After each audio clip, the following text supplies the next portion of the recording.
அருமையான தேவனுடைய பிள்ளைகளே,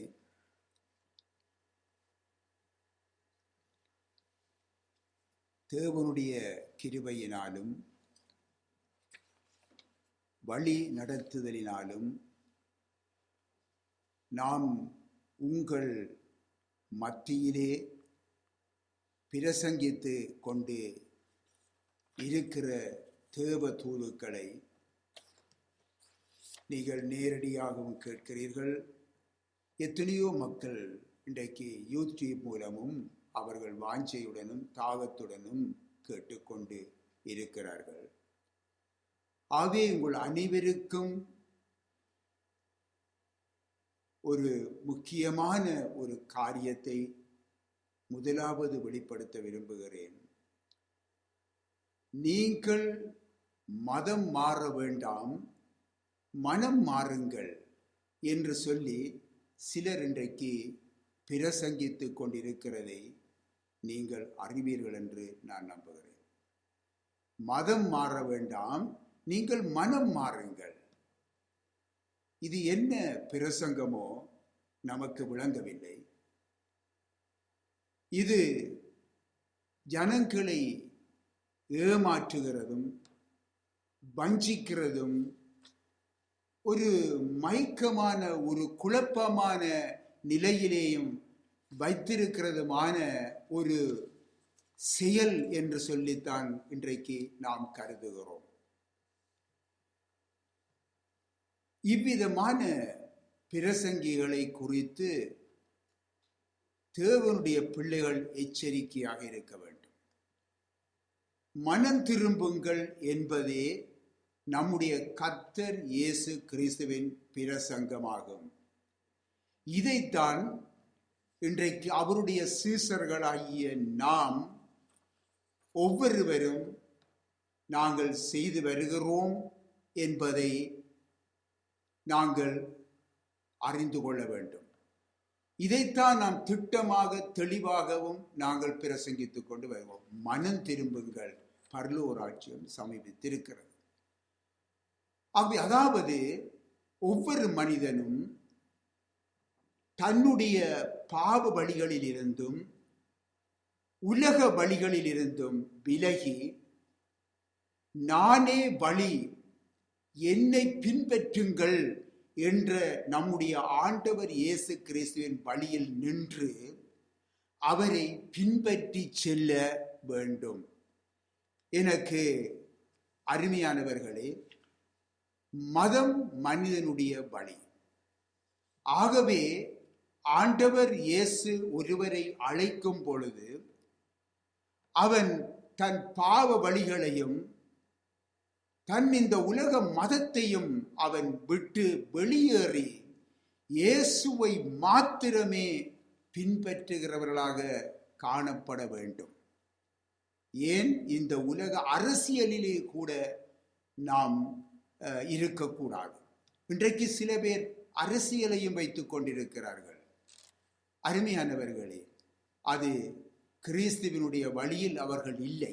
ஆகவே நீங்கள் மதம் மாற வேண்டாம், மனம் மாறுங்கள் என்ற இந்த உபதேசத்தை குறித்து மிகவும் எச்சரிக்கையாயிருங்கள். இந்த உபதேசிகளை குறித்தும் மிக எச்சரிக்கையாக இருங்கள் என்று மீண்டும் மீண்டும் உங்களுக்கு நான் கூற விரும்புகிறேன். கர்த்தருக்கு மகிமை உண்டாவதாக. ஆகவே தொடர்ந்து இன்றைய தேவதூதுக்காக நாங்கள் வாசிப்போம். 1 யோவான் 3ஆம் அதிகாரம் 9வது வசனத்தை வாசியுங்கள். தேவனால் பிறந்த எவனும் பாவம் செய்யான், ஏனெனில் அவருடைய வித்து அவனுக்குள் தரித்திருக்கிறது. அவன் தேவனால் பிறந்தபடியினால் பாவம் செய்ய மாட்டான். கர்த்தருக்கு மகிமை உண்டாவதாக. என்ன சொல்லப்பட்டிருக்கிறது? தேவனால் பிறந்தவன் பாவம் செய்யான், அதாவது பாவம் செய்ய மாட்டான். கர்த்தருக்கு மகிமை உண்டாவதாக. இதன் அர்த்தம் என்ன? பாவத்தை மனப்பூர்வமாக அல்லது துணிந்து செய்ய மாட்டான். அதாவது அவன் அதில் நிலைத்திருக்க மாட்டான் என்பதாகும். ஒரு நாள் ஆண்டவர் இயேசு தேவாலயத்திலே ஜனங்களுக்கு உபதேசம் பண்ணி கொண்டு இருந்தார். அப்பொழுது விபசாரத்திலே கையும் மெய்யுமாய் பிடிக்கப்பட்ட ஒரு ஸ்திரியை, ஒரு பெண்ணை இயேசுவின் முன்பாக கொண்டு வருகிறார்கள். கொண்டு வந்து நிறுத்தி அவள் கொல்லப்பட வேண்டும் என்று சட்டம் கூறுகிறது. எங்களுடைய சட்டம் கூறுகிறது.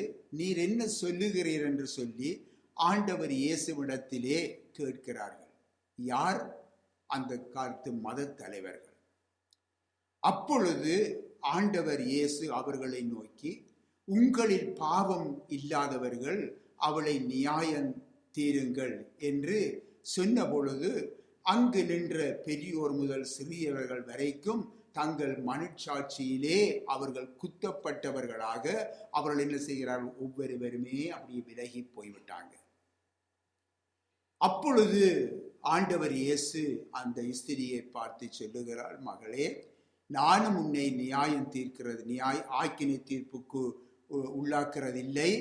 ஆகவே நீ போ, இனி பாவம் செய்யாதே என்று சொல்லி அவளை அனுப்பிவிடுகின்றார்.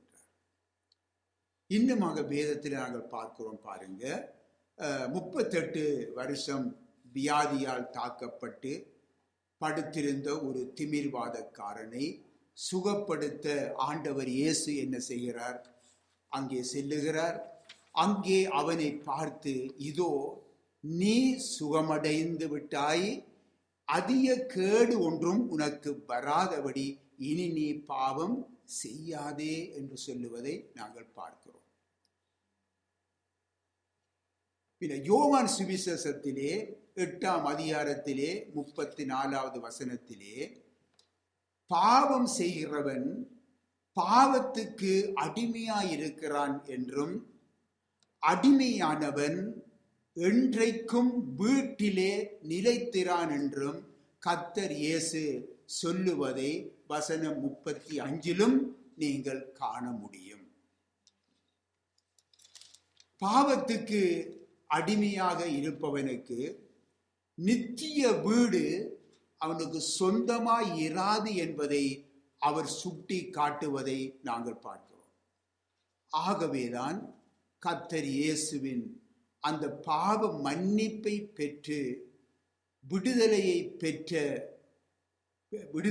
பெற்று அதாவது அந்த அடிமைத்தனத்திலே இருந்து விடுதலை பெற்ற ஒருவன் அவன் மீண்டும் பாவத்துக்கு அடிமையாகிவிடக் கூடாது என்பதற்காகவே ஆண்டவர் இயேசு சொல்லுகிறார். என்ன தெரியுமா?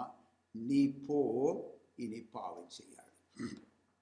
இவ்வளவு நாள் நீ பாவத்திலே கிடந்தாய், பாவத்திலே உழன்று கொண்டிருந்தாய், அதற்கு அடிமைப்பட்டிருந்தாய். இப்பொழுது நான் உன்னை விடுதலையாக்கி இருக்கிறேன். நீ போ, இனி நீ பாவம் செய்யாதே. நீ சொஸ்தமானாய், அதிக கேடு ஒன்றும் உனக்கு வராதபடி. நீங்க வாசித்து பாருங்க. நீ சொஸ்தமானாய், அதிக கேடு ஒன்றும் உனக்கு வராதபடி இனி பாவம் செய்யாதே என்று சொல்லி கர்த்தர் ஆலோசனை சொல்லுவதை நாங்கள் கட்டளையாக கொடுப்பதை நாங்கள் பார்க்கிறோம். மீண்டும் ஞாபகமூட்டுகிறேன், இந்த ஆலோசனை யாருக்கு? கொஞ்சம் சிந்திக்க வேண்டும். யாருக்கு இந்த கட்டளை? யாருக்கு?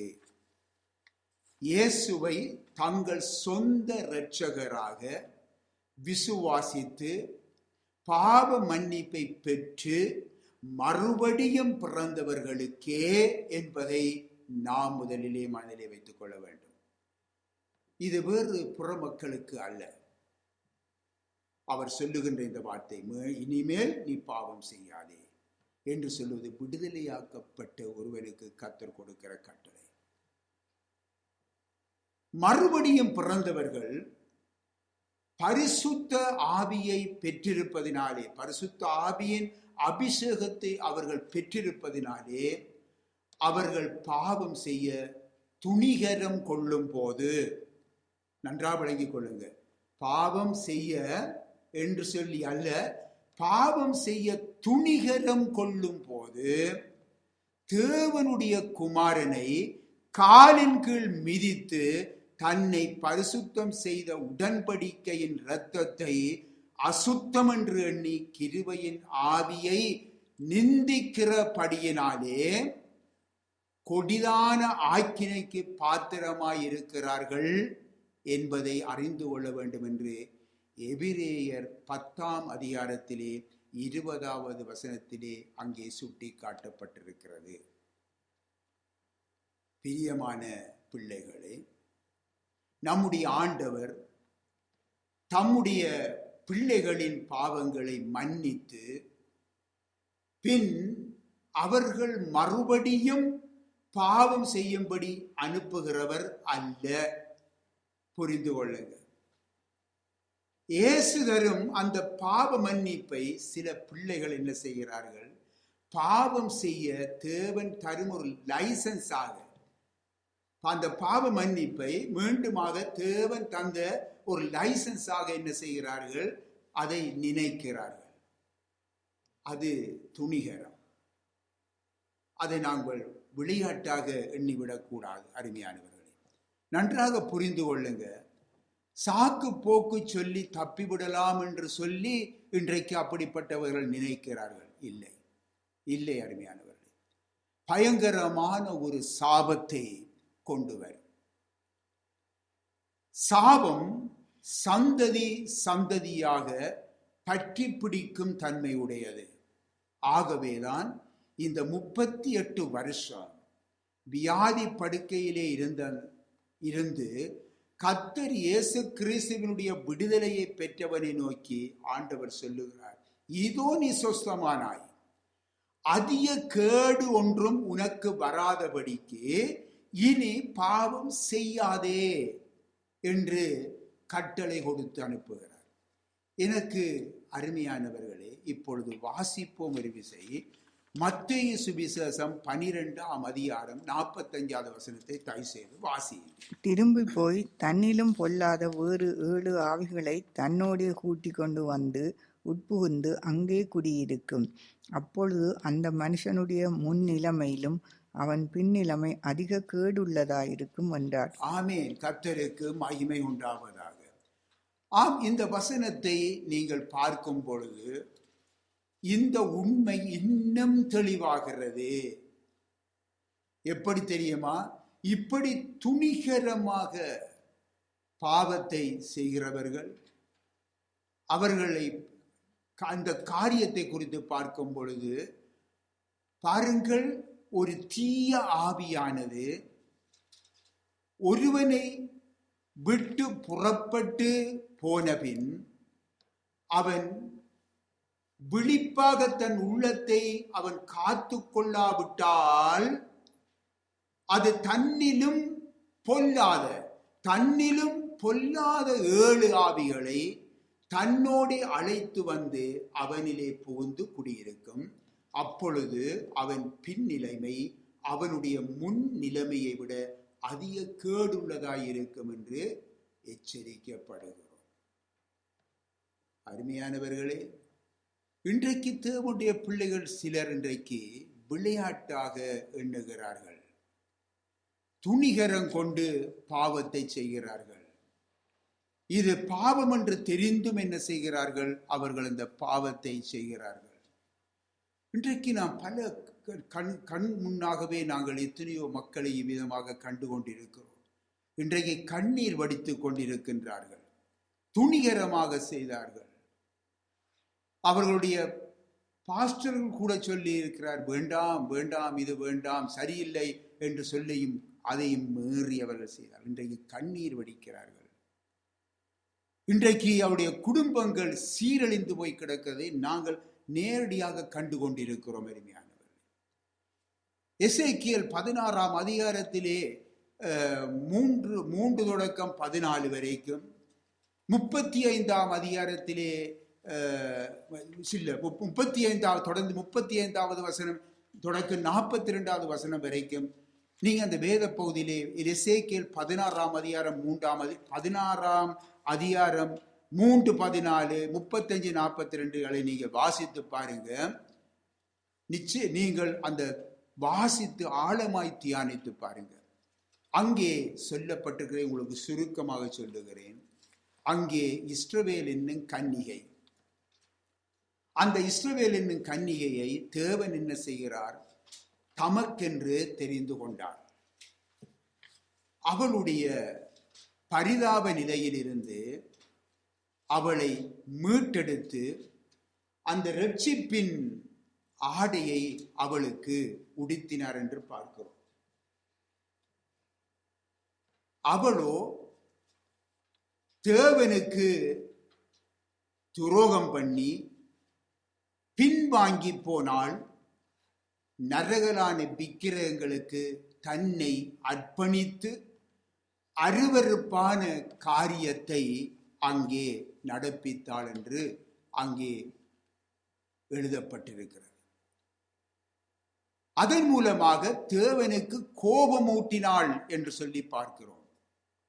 என்ன நடந்தது? நடந்தது என்ன? தேவன் அவள் வழியின் பலனை அவளுடைய தலையின் மேல் அமர பண்ணி மகா தண்டனையை அவள் மேல் வரவிட்டார் என்று சொல்லி நாங்கள் காணுகிறோம். இது பயங்கரம் அல்லவா? இது மகா வேதனை அல்லவா? பாவத்துடன் நாம் விளையாடலாமா? தேவனுடைய பிள்ளைகளே, நாம் மறுபடியும் பிறந்தவர்கள். பாவம் செய்யாமல் நம்மை காத்து கொள்ளுவதிலே நாம் எப்பொழுதும் கவனமாக இருக்க வேண்டும். நம்முடைய ஆதி தாய் ஏவாள் பாவம் செய்து அந்த கனியை தன் கணவன் ஆதாமுக்கும் கொடுத்தாள் என்று பார்க்கிறோம். இதை குறித்து வேதம் என்ன சொல்லுகிறது பார்ப்போம். 1 தீமோத்தேயு 2:14 வாசிங்க. மேலும் ஆதாம் வஞ்சிக்கப்படவில்லை, ஸ்திரியானவளே வஞ்சிக்கப்பட்டு மீறுதலுக்கு உட்பட்டாள். ஆம், கர்த்தருக்கு மகிமை உண்டாவதாக. நடந்தது என்ன பாருங்க. அந்த அழகிய குடும்பத்தின் மேல் சாபம் விழுந்தது. தேவனுடைய பிரசன்னத்தை இழந்தார்கள். தேவனுடனான உறவு முறிந்தது. அழகிய கர்த்தருடைய தோட்டத்துக்கு புறம்பாக்கப்பட்டார்கள். ஆகவேதான் கர்த்தர் இயேசு சொல்லுகிறார், அதிக கேடானதொன்றும் உனக்கு வராதபடி இனி பாவம் செய்யாதே என்று சொல்லுகிறார். அருமையானவர்களே, நீங்கள் கவனிக்க வேண்டும். அருமையானவர்கள், நாம் மீட்டெடுக்கப்பட்டவர்கள். எந்த பாவத்தை கர்த்தருக்கு விரோதமாக செய்வதற்கு நாம் துணிகரம் கொள்ளக்கூடாது. ஒரு தடவை அருமையானவர்களே, என்னுடைய கூட பிறந்த சகோதரன் கூட தனக்குரிய வருங்கால மனைவியை இந்த தேசத்துக்கு எடுத்து தரும்படி கேட்டார். நிச்சயமாக செய்திருக்க முடியும். சகோதரம் அல்லவா? எப்படி அதை செய்து அவவை மெதுவாக மற்ற பகுதி கடத்தி விட்டு அவருக்கு அதை கொடுப்பதற்கு. பின்னாகவே என்னிடத்திலே கேட்டார், அண்ணன், உனக்கு இது செய்ய முடியும், இதை செய்துதான் என்று சொல்லி, ஆனால் நாம் அதை மறுத்துவிட்டோம். செய்ய முடியும், ஆனால் மறுத்துவிட்டோம். அதனால் இன்று வரைக்கும் அவள் நம்மோடு பேசுவதில்லை. ஆம் அருமையானவர்களே, செய்ய முடியும் தானே, சகோதரத்துக்குத்தானே என்று அல்ல. தேவன் நம்மை பார்க்கிறார். நாம் மீண்டும் அவருக்கு விரோதமாக துணிகரமாக செய்துவிடக் கூடாது. ஆகவே அருமையானவர்களே, யாராக இருந்தாலும், நாம் சகோதரங்களாக இருந்தாலும், எவ்விதமாக இருந்தாலும், அருமையானவர்களே, நாம் தேவனுக்கு விரோதமாக நாம் செய்து விடாதபடி, துணிகரம் கொள்ளாதபடி எங்களை காத்துக்கொள்ள வேண்டும். கவனியுங்க, நிற்கிறேன்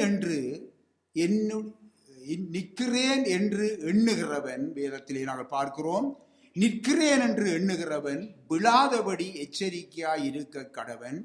ஏனெனில் ஒரு தரம் பிரகாசிக்கப்பட்டவர்கள் மறுதலித்து போவார்கள் என்றால் மனம் திரும்புவதற்கு ஏதுவாய் அவர்களை மறுபடியும் புதுப்பிக்கிறது கூடாத காரியம் என்று சொல்லி எபிரேயர் 6ஆம் அதிகாரத்திலே 4ஆம் வசனம் தொடக்கம் 6ஆம் வசனம் வரைக்கும் நீங்கள் வாசித்து பாருங்கள், அங்கே அறிந்து கொள்ள முடியும். ஆகவே சத்தியத்தை அறியும் அறிவை அடைந்த பின்பு நாம் மனப்பூர்வமாக பாவம் செய்கிறவர்களாய் இருந்தால் நியாய தீர்ப்பு நிச்சயமாக வரும். இதை நீங்கள் எபிரேயர் 10ஆம் அதிகாரத்திலே 26 தொடக்கம் 32 வரை உள்ள வசனங்களிலே நீங்கள் வாசித்து தியானித்து பாருங்கள். மீண்டும் உங்களுக்கு நினைவூட்டுகிறேன், தேவனால் பிறந்தவன் பாவம் செய்ய மாட்டான். இதன் விளக்கம் என்ன? மீண்டும் உங்களுக்கு கூறுகின்றேன், அவன் பாவம் செய்ய துணிய மாட்டான். புரிந்து கொள்ளுங்க. பெற்றோர் அவனை வெறுத்தாலும், உறவுகள் பகைத்தாலும் அவன் பாவம் செய்ய துணிய மாட்டான். ஏனென்றால் தேவனுடைய ஜீவன் அவனுக்குள்ளே இருக்கிறது. ஆகவே அவன் பாவத்தை வெறுக்கிறான், பரிசுத்தத்தை வாஞ்சிக்கிறான். புரிந்து கொள்ளுங்க. ஆனாலும் அவனுக்குள் ஒரு போர் நடக்கிறது, அதை நாம் மறந்துவிடக்கூடாது. மாம்சம் ஆவிக்கு விரோதமாகவும் ஆவி மாம்சத்துக்கு விரோதமாகவும் என்று சொல்லி கலாத்தியர் 5ஆம் அதிகாரத்திலே 17வது வசனத்திலே நீங்கள் கண்டுகொள்ளலாம். நிச்சயமாக போர் நடக்கும். தேவனுடைய பிள்ளைகள் பாவத்திலே இதன் காரணமாக விழுந்து விடுகிறார்கள். அந்த போரிலே தோல்வி அடைந்து விடுகின்றார்கள். ஆனால் ஒன்றை நாம் விளங்கிக் கொள்ள வேண்டும். கவனியுங்க, மறுபிறப்பு அடையாத ஒருவர் பாவம் செய்வதற்கும் ரட்சிக்கப்பட்ட ஒருவர் பாவத்தில் தவறி விழுவதற்கும் பெரிய வித்தியாசம் உண்டு. நன்றாக புரிந்து கொள்ளுங்க. மறுபடியும் பிறவாத ஒருவர் பாவம் செய்கிறார்கள், ரட்சிக்கப்பட்ட ஒருவர் பாவத்தில் தவறி விழுகிறார்கள். மனம் திரும்பாத ஒருவர் பாவத்தை விரும்பி செய்கிறார், அதிலே நிலைத்திருக்கிறார், அதை அறிக்கை செய்யவும் விட்டுவிடவும் அவர் மனமற்றிருக்கிறார். ஒருவேளை தான் செய்த பாவத்துக்கு தக்க நியாயத்தை கூறி திருப்திப்பட்டும் கொள்ளுவார். யார்? அந்த மனம் திரும்பாதவர், மனம் திரும்பாத மனிதர். மட்டுமல்ல, சில வழியிலே பிறர் அதை கடிந்து கொள்ளுவார்கள் என்றால் அதை அவர் ஏற்றுக்கொள்ளவும் மாட்டார், தன்னை திருத்திக் கொள்ளவும் மாட்டார், அவருடைய கடிந்து கொள்ளுதலை சகிக்கவும் மாட்டார், சில வழியிலே கோபப்படுவார். ஆனால் ரட்சிக்கப்பட்டவன் பாவத்திலே விழுந்து விட்டால் அவன் தன் தவறை உணர்ந்து மனஸ்தாபப்படுகிறான். ஆவியானவரை துக்கப்படுத்தியதற்காக அவன் வேதனை அடைகிறான். ஏன்? அவன் தவறி விழுந்து விட்டான். தேவனோடு இருக்கின்ற அந்த உறவை இப்பொழுது என்ன செய்கிறான்? சரி செய்யும்படியாக அவன் தீவிரமாய் செயல்படுகிறான். ஏன்? நான் துரோகம் செய்து விட்டேன், என் தேவனுக்கு துரோகம் செய்து விட்டேன், என் ஆவியானவரை துக்கப்படுத்தி விட்டேன் என்று சொல்லி அவன் என்ன செய்கிறான்? அதை சரி செய்து கொள்ள அவன் வாஞ்சையோடு மனஸ்தாபத்தோடு செயல்படுகிறான். பிறருக்கு விரோதமாக தான் குற்றம் செய்திருந்தால் அவன் என்ன செய்கிறான்? அவரிடத்திலே சென்று அவர்கள் என்ன செய்கிறார்கள்? தங்களை தாழ்த்தி மன்னிப்பை பெற்றுக் கொள்ளுகிறார்கள். மன்னிப்பை பெற்றுக் கொள்ளுகிறார்கள். அது கேட்க அப்படியாக மன்னிப்பு பெற வேண்டும் என்ற ஒரு வாஞ்சையும் அவனுக்குள்ளே உண்டாகிறது. நஷ்டம் விளைவித்திருந்தால், அவர்களுக்கு ஏதாவது நஷ்டம் விளைவித்திருந்தால் அதை ஈடு செய்ய கூட அவர் மனம் உள்ளவராக மாறுகின்றார். ரட்சிக்கப்பட்ட தேவ ஜனமே, நீங்கள் ஒரு வேளையிலே மறைவிடத்திலே பாவம் செய்திருந்தார், அதை உண்மையாகவே மனுஷர் காணவில்லை என்றால், நீங்கள் அதை உடனடியாக தேவனுடைய சமூகத்திலே அமர்ந்திருந்து தேவனிடத்திலே நீங்கள் மன்னிப்பு கேட்க வேண்டும். ஏன்? மனுஷர்கள் காணவில்லை, ஆனால் தேவன் பார்த்து கொண்டிருக்கிறார் அல்லவா? ஆகவே மனம் கசந்து தேவனிடத்திலே பாவ அறிக்கை செய்து மன்னிப்பை பெறுங்கள். நிச்சயமாக ஆண்டவர் நிச்சயமாக மன்னிப்பார். ஆனால் நீங்கள் மனுஷர் முன்பாக தேவனுக்கு விரோதமாக தேவனுடைய நாமம் தூஷிக்கப்படும்படியாக நீங்கள் பாவம் செய்திருந்தால், நீங்கள் கர்த்தருடைய சபை முன்பாக தேவனுக்கு முன்பாக இரண்டு விதங்களிலும் நீங்கள் பாவ அறிக்கை செய்து தேவனிடத்திலிருந்து மன்னிப்பை பெற்றுக்கொள்ள வேண்டும். மனுஷர் முன்பாக செய்து தேவனுடைய நாமம் தூஷிக்கப்படும்படியாய் பாவத்தை செய்துவிட்டு இரகசியமாக நான் தேவனிடத்திலே மன்னிப்பு கேட்டால் அவர் என்ன சொல்லுவார் தெரியுமா? நான் உனக்கு மன்னிக்கிறேன் மகனே, மகளே, நீ முதல் போய் மனுஷருக்கு முன்பாக நீ என்னை உன்னுடைய காரியத்தை அறிவித்து மனம் வருந்தி மீண்டும் என்னிடத்திலே வா என்று சொல்லுவார். அருமையான தேவனுடைய பிள்ளைகளே, புரிந்து கொள்ளுங்கள். கடந்த காலத்திலே இந்த ஜெர்மன் தேசத்திலே ஒரு ஊழியக்காரன், பாஸ்டர் அல்ல, ஒரு மூப்பராக ஒரு ஊழியக்காரன், அவன் துணிகரமாக இன்னொருவனுடைய பிறனுடைய மனைவியை தனக்கென்று சொந்தமாக்கி கொண்டான். அவனை கண்டித்த பொழுது அவன் சொன்ன காரியம் என்ன தெரியுமா? நான் பிரசங்கம் பண்ணி கொண்டிருக்கும் பொழுது அந்த சகோதரியை எனக்கு கர்த்தர் காண்பித்தார். பாருங்கள் கதையை. அந்த சகோதரி சாட்சி கூறுகிறார் என்ன தெரியுமா? அவர் பிரசங்கம் பண்ணி கொண்டிருக்கும் பொழுது அவரைத்தான் எனக்கு காண்பித்தார். இவ்விதமான ஒரு நிலையிலே அந்த சபை என்ன செய்கிறது? அந்த சபையின் மூப்பர் அல்லவா, அவருக்கு அதை செய்து கொடுப்பதற்கு அவர்கள் துணிகரம் கொள்ளுகிறார்கள். ஆகவே அப்பொழுது அந்த இடத்திலே அவருடைய கணவன் வேறு நாட்டிலே இருக்கிறார்.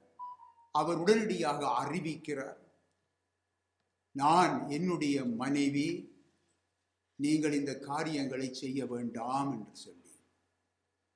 ஆனாலும் அவர்கள் என்ன செய்தார்கள்? செய்து வைத்தார்கள். அருமையானவர்களே, இது நடந்த சம்பவம்.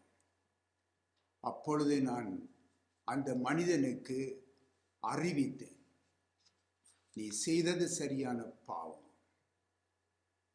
நீ இது செய்யக்கூடாது, உடனடியாக நீ அவளை விட்டு விடு. அவள் சொன்ன காரியம் என்ன தெரியுமா? தேவனே என்னை மன்னித்து விட்டார், நான் அவர்கிட்ட மன்னிப்பு கேட்டுட்டேன், நீரார் எனக்கு சொல்ற கண்டு என்னிடத்திலே கேட்டார். நான் சொன்ன தேவன் மன்னிக்க தயவாயிருக்கிறார். தேவன் மன்னிக்கிறார் என்றால் நாம் ஒன்றும் செய்ய முடியாது. ஆனால் தேவன் எப்படி மன்னிக்கிறார்? நீ பாவத்திலே இருக்கும் பொழுது அதை விட்டு விடுகிறவன் ரட்சிக்கப்படலாம். அவளை விட்டுவிடு, மன்னிப்புகள், உன்னுடைய பாவம் எப்படி கொடூரமா இருந்தாலும் தேவன் மன்னிப்பார். நீ பாவத்தோடு வாழ்ந்து கொண்டு தேவன் மன்னித்திருக்கிறார், தேவனுடைய கிருபை என் மேல் இருக்கிறது என்று சொல்லி ஒரு கிருபையின் ஊழியத்தையே ஆரம்பித்து விட்டார். பார்க்க வேண்டியானே, அந்த கிருபைக்குள்ளே அவர் மறைந்து கொண்டு பாவத்திலே தான் வாழ்ந்து கொண்டு இருக்கிறார். இன்றும் அருமையானவர்களே, இன்றையும் அவரை பின்பற்றுகிற ஏராளமான ஜனங்கள் இருக்கத்தான் செய்கிறாங்க. அந்த ஜனங்களுக்கு எதை சொன்னாலும் விளங்காது. அருமையானவர்களே, அது சபை அல்ல, அது அருவருப்புள்ள இடம். அது கர்த்தருடைய சபை அல்ல, அது அருவருப்பின் இடம். ஆகவே அருமையானவர்களே, தேவனுடைய பிள்ளைகளே, சத்தியத்தை நாங்கள் அறிந்து கொள்ள வேண்டும்.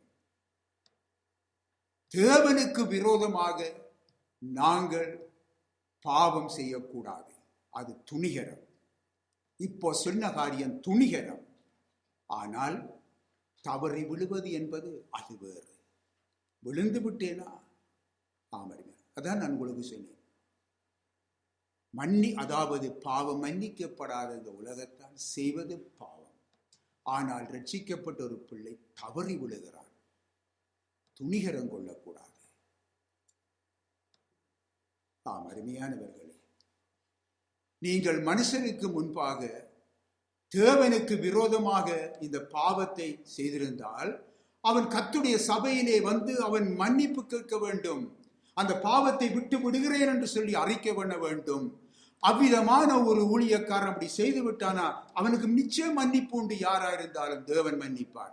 அவன் அதை விட்டு விட்டு அறிக்கை பண்ண வேண்டும். அது மட்டுமல்ல, தன்னுடைய ஊழியத்திலிருந்து அவன் இறங்கி தன்னை ஒரு விசுவாசியாகவே தன்னை அந்த சபையிலே வைத்திருக்க வேண்டும். அதுதான் உண்மை. நீதிமொழிகள் 18:13 தயவு செய்து வாசிங்க. நீதிமொழிகள் 28:13. தன் பாவங்களை மறைக்கிறவன் வாழ்வடைய மாட்டான். அவைகளை அறிக்கை செய்து விட்டு விடுகிறவனோ இரக்கம் பெறுவான். இதுதான் அருமையானவர்களே இரக்கத்தை பெற வழி. இதுதான் இரக்கத்தை பெற வழி. ஆகவே பிரியமானவர்களே, கர்த்தர் இயேசுவினாலே புதுப்பிக்கப்பட்ட நாம் நம்முடைய மாம்சத்தோடு தொடுக்கும் போரிலே தனித்து விடப்படவில்லை. நாம் தனித்து விடப்படவில்லை. கர்த்தர் இயேசு தாமே நமக்காக பிதாவினிடத்திலே அவர் பரிந்து பேசிக் கொண்டிருக்கிறார். அதை நாம் மறந்துவிடக்கூடாது. நாம் தீமையில் இருந்து காக்கப்பட வேண்டும் என்று அவர் நமக்காக இன்றும் அவர் வேண்டுதல் செய்து கொண்டிருக்கிறார். நம்முடைய பிதாவானவர் தமது குமாரன் ஆகிய இயேசுவின் அந்த வேண்டுதலுக்கு நிச்சயமாக செவி கொடுக்கிறார் என்பதை நாம் அறிந்திருக்கிறோம் அல்லவா? இந்த இடத்திலே கூடி வந்திருக்கும் உங்களில் சிலர் பாவ உணர்வு இல்லாமல் பாவத்துடன் இருக்கிறார்கள் அல்லவா? இன்னுமாக அவர்கள் ஆண்டவர் இயேசுவை அறிந்திருந்தும் தன்னுடைய வாழ்க்கையை அவருக்கு ஒப்புக் கொடுக்காமல் இன்னும் வாழ்ந்து கொண்டிருக்கிறார்கள் அல்லவா? அவர்கள் ஆண்டவர் இயேசுவை உண்மையிலே நேசிக்கிறார்கள். அவர்களை அன்பு கொண்டிருக்கிறார்கள். அதை மறுக்க முடியாது. ஆனால் கர்த்தர் இயேசு உங்களை நேசிக்கிறார். ஆனால் உங்களில் இருக்கும் அந்த பாவத்தை அவர் வெறுக்கிறார். ஆகவே நீங்களும் கூட ஒரு நாள் தேவனுடைய பிள்ளைகளோடு நித்தியமாக தம்மோடு கூட வாழ வேண்டும் என்று சொல்லி சித்தமுடையவராயிருக்கிறார். ஆகவேதான் இந்த இடத்திலேயும் கர்த்தர் நீங்கள் அறியாமலேயே இந்த இடத்திலே கொண்டு வந்து சேர்க்கிறார். ஆகவே அவருடைய விருப்பத்தை நீங்க புரிந்து கொள்ளுங்க. நாம் எல்லோருமே நாம் தேவனுடைய ராஜ்யத்திலே ஒரு நாள் அவரோடு கூட நாங்கள் வாழுகிறவர்களாய் காணப்பட வேண்டும். இது அவருடைய விருப்பமாயிருக்கிறது. ஆகவே இன்றைக்கு பாவியாயிருக்கிற மனிதனுக்கு அந்த பாவம் தேவனுக்கும் நமக்கும் இடையே ஒரு பிரிவினையை உண்டாக்கி வைத்திருக்கிறது. பிரிவினையை ஏற்படுத்தி வைத்திருக்கிறது. ஆகவே நாம் அந்த தடையாக இருக்கின்ற அந்த பாவம் என்ற சுவரை தகத்தெறிந்து உங்களை படைத்த அந்த தேவனுடன் நெருங்கி வாழ நீங்கள் நம்பியிருக்கும் எந்த நம்பிக்கையும் எந்த மதமும் உதவி செய்யாது, எந்த நற்கிரியையும் உதவி செய்யாது. ஆனால் ஒன்று என்ன தெரியுமா? நானே பலி என்ற அந்த இயேசு, நானும் ஒரு வழி என்று அவர் சொல்லவில்லை, நானும் ஒரு வழி என்று சொல்லவில்லை, நானே வழி என்றார். அந்த இயேசுவை நோக்கி பாருங்க. நீங்கள் இந்த உலகத்திலே இன்றைக்கு இந்த கேட்டுக்கொண்டு இருக்கின்ற இன்றைக்கும் ரட்சிக்கப்படாத பிள்ளைகளே, நீங்கள் இந்த உலகத்திலே பல வழிகளை இன்றைக்கு நீங்கள் கொண்டிருக்கிறீர்கள், பல வழிகளிலே நீங்கள் சென்று கொண்டிருக்கிறீர்கள். எங்கு செல்லுகிறோம் என்ற அந்த நிச்சயம் இல்லாமல் இன்றைக்கு சென்று கொண்டிருக்கிறீர்கள். இயேசுவாகிய வழி பரிசுத்த வழி. அந்த வழியிலே நடக்க நீங்களும் உங்களை ஒப்பு கொடுப்பீர்களாயின் நாம் அனைவருமே ஒரு